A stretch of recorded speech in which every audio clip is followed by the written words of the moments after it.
Welcome back to another technical deep dive here in the debug zone.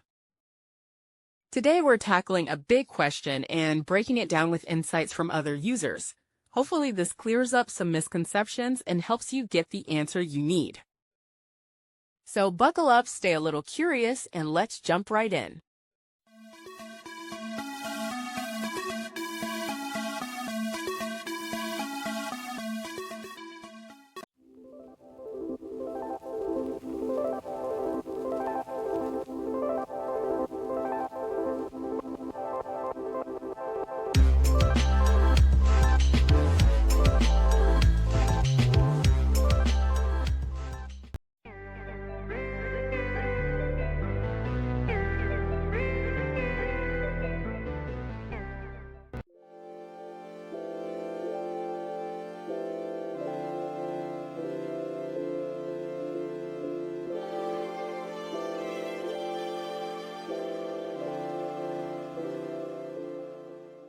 And that's a wrap.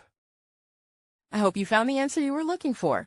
If you did, take a second to hit that subscribe button. It really helps out.